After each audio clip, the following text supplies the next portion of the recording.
আজকের এই ভিডিওতে আমি তোমাদের ঘুরে দেখাবো তপনের রাধা গোবিন্দ মন্দির। রাস্তা দিয়ে মন্দিরের সামনে প্রবেশ করতেই দেখতে পেলাম এত সুন্দর এই মন্দিরটি।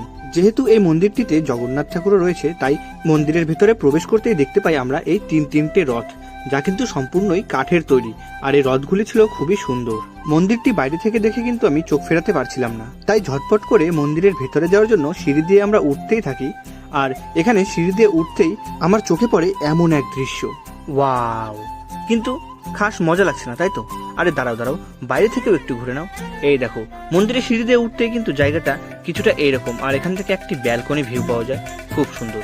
এবার চলো তোমাদের নিয়ে যাই মন্দিরের ভেতরে। ঢুকতেই এপাশের দেওয়ালে দেখতে পাই চৈতন্যদেবের একটি মূর্তি, আর ভক্তদের আরাধনা করার জন্য এত বড় একটি হল ঘর। মন্দিরের ভেতরে প্রবেশ করতেই এখানে যেন এক আলাদা শান্তির ছোঁয়া পেয়েছিলাম, তাই ঝটফট ঠাকুরকে প্রণাম করে নিই। আর ঠাকুরগুলোকে দেখে কিন্তু আমি চোখ ফেরাতে পারছিলাম না।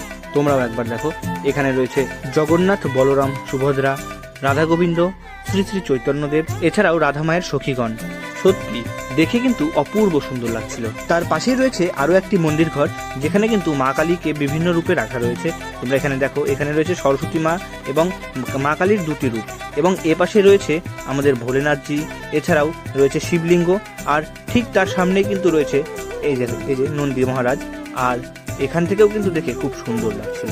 মন্দিরের ভিতরের এই জানালা দিয়ে কিন্তু দেখা যায় অপরূপ এক প্রাকৃতিক সৌন্দর্য। থামো, তোমাদেরকে দেখাচ্ছি।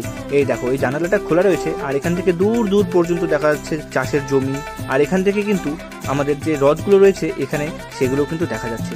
আর সত্যি এই জায়গাটা কিন্তু ছিল অসম্ভব সুন্দর, শান্ত ও মনোরম পরিবেশের মধ্যে এই মন্দিরটি। আমার তো ব্যক্তিগতভাবে এই মন্দিরটি খুব ভালো লেগেছে। তোমাদের মধ্যে কে কে এই মন্দিরে আগে এসেছো নিচে কিন্তু কমেন্ট করে অবশ্যই জানিও।